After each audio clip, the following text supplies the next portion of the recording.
Hello everyone, welcome back to my channel. This is Seema Saini. I hope you all are good. So students, today we are going to discuss a new chapter from class 9 Pihai book, that is chapter number 2, The Sound of Music. This chapter has two parts. We have done part 1 already and today we are going to discuss part 2. Okay, that is The Shehnai of Bismillah Khan, written by Anonymous. Okay, so first of all we'll discuss main characters of this chapter, then introduction and summary. Okay. So let's start with the main character. First character, Ustad Bismillah Khan. He was a great Shehnai player. Okay. Second character, Ali Baks. He was the maternal uncle of Ustad Bismillah Khan. Okay. So now, introduction of this chapter. The lesson is about Ustad Bismillah Khan. He was a renowned Shehnai player in India. He is a legend because he did something which has historical significance. He played the Shehnai on the day India got independence, that is 15 August 1947.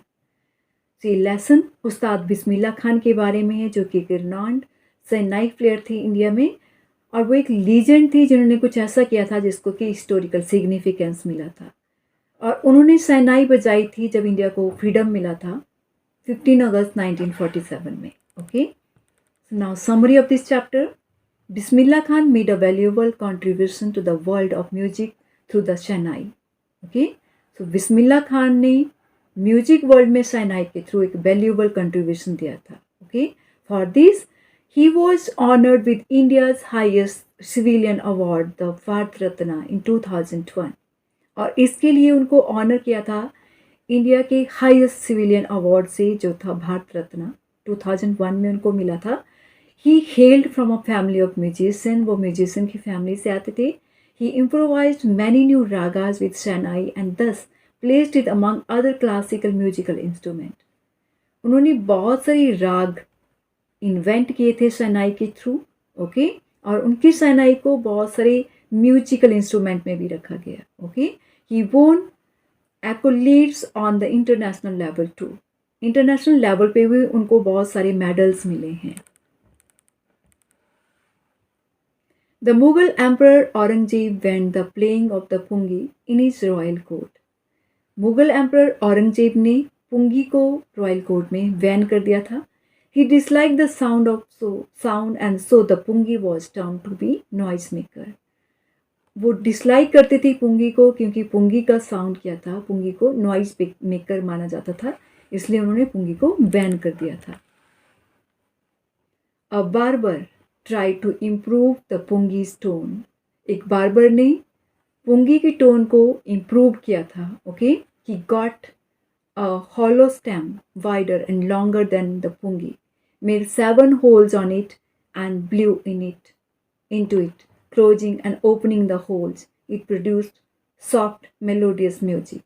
Okay, तो एक barber ने होलो stem लिया, ठीक है, जो कि wider था, longer than पुंगी था. ओके, और उसमें उन्होंने 7 होल बनाए, उसमें एयर के थ्रू, ठीक है, जब माउथ से उसमें एयर डालते थे और उसमें होल्स को ओपनिंग एंड क्लोजिंग करते थे, और इससे प्रोड्यूस होता था soft and melodious music. Okay, as this instrument had been developed by a barber called nai in India and was played in king's court called shah. Okay, the instrument was named shehnai. तो ये instrument develop किया था एक barber ने, barber को नाई बोलते हैं, ठीक है, और एक किंग के कोर्ट में, ठीक है, जिसको कि शाह बोलते हैं, किंग को शाह बोलते हैं, शाह के कोर्ट में, किंग के कोर्ट में ये बजाया गया था. एक नाई ने इसको बजाया था. तो शाह के कोर्ट में जब नाई ने बजाया था तो इसको, इस इंस्ट्रूमेंट को नेम दिया गया शहनाई. ओके, सो शाह प्लस नाई, शहनाई. The Shehnai became a part of auspicious occasion. ठीक है, शहनाई auspicious occasion का भी पार्ट बन गई. It was part of group of 9 musical instruments that were played on the royal court. Royal court में जो 9 इंस्ट्रूमेंट बजाए जाते थे उसका भी शहनाई एक पार्ट बन गई. Okay, Bismillah Khan was born at Tumrao, Bihar in 1916 into a family of musicians. Bismillah Khan का बर्थ डुमराव बिहार में हुआ था 1916 में, म्यूजिशियन की फैमिली में.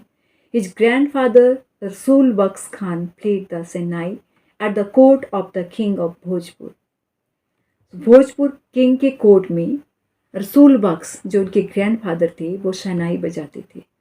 His father Paigambar Bakhsh and his paternal as well as maternal uncles were shehnai player. Okay, so उनके जो father थे जिनका नाम था पैगंबर बख्श, ठीक है, और उनके पैटर्नल अंकल और मैटरनल अंकल ये भी शहनाई बजाते थे. As a child Bismillah Khan would visit the Bihari ji temple to sing the Bhojpuri Chaita, for which the king rewarded him with the laddu weighing 1.25 kg. As a child Bismillah Khan ने विजिट किया बिहारी जी टेम्पल, ठीक है, जहाँ पे उन्होंने भोजपुरी चैता को गाया, ठीक है, और उसके लिए किंग ने उनको रिवॉर्ड किया 1.25 kg laddu. Okay. At the age of 3 Bismillah Khan visited his maternal uncle Ali Bakhsh at Banaras. Bismillah Khan जब 3 इयर्स के थे तो उन्होंने विजिट किया अपने मैटरनल अंकल को, ठीक है, जो अली बख्श थे, और अली बख्श बनारस में उस टाइम पे शहनाई बजाते थे. He saw him playing the shehnai and was fascinated by it. उन्होंने अली बख्श को शहनाई बजाते हुए देखा और उनसे बहुत ज़्यादा फैसिनेट हो गए. Fascinate means attract. At the age of 5 he started learning playing it. और 5 ईयर के एज में इन्होंने उसको लर्न करना स्टार्ट कर दिया शहनाई को. Okay. He would spend hours practising at the temple of Balaji and Mangla Maiya, okay, by the banks of the holy river Ganga. और वो बहुत आवर्स तक प्रैक्टिस करते थे शहनाई को बजाने की, ठीक है, और वो कहाँ पे जाते थे? रिवर गंगा के बैंक्स पे, बालाजी और मंगला मैया के टेम्पल में, जहाँ पे बहुत आवर्स तक वो प्रैक्टिस करते थे शहनाई को बजाने की. The following waters of the river inspired him to improvise and Bismillah Khan invented ragas which were considered to be beyond the range of shehnai. तो गंगा का वाटर उनको, जो रिवर गंगा थी, वो इंस्पायर करती थी बिस्मिल्ला खान को, जिससे कि उन्होंने बहुत सारे राग वहाँ पे इन्वेंट किए, ठीक है, which were consider to be beyond the range of shehnai, जो कि शहनाई की रेंज से भी ऊपर के थे. At the age of 14 he performed at the Allahabad Music Conference and his talent was appreciated by उस्ताद बिस्मिल्ला खान. जब वो 14 ईयर्स के थे तो इलाहाबाद म्यूजिक कॉन्फ्रेंस में उन्होंने परफॉर्म किया, ठीक है, अपने टैलेंट, उनके टैलेंट को अप्रिशिएट किया उस्ताद फैयाज खान ने. Okay. In 1938 he started performing from the Lucknow station of the All India Radio. 1938 में ऑल इंडिया रेडियो के लखनऊ स्टेशन से उन्होंने परफॉर्म करना स्टार्ट किया. Okay. The day India gain independence on 15 August 1947, Bismillah Khan perform from the red fort and greeted the country through his shehnai. Okay. जब India को independence मिली थी 15 अगस्त 1947 को, ठीक है, तो बिस्मिल्ला खान ने रेड फोर्ट से परफॉर्म किया था और इस तरह से अपनी कंट्री को उन्होंने ग्रीट किया था. ही रिसाइटेड राग काफी which was followed by Pandit Jawaharlal Nehru's famous ट्राइस with the destiny speech. Okay. उन्होंने राग काफी रिसाइट किया था, ठीक है, जिसको फॉलो किया था पंडित जवाहरलाल नेहरू की फेमस ट्राइस डेस्टिनी स्पीच ने. Bismillah Khan performed all around the world. Bismillah Khan ने all around the world perform किया.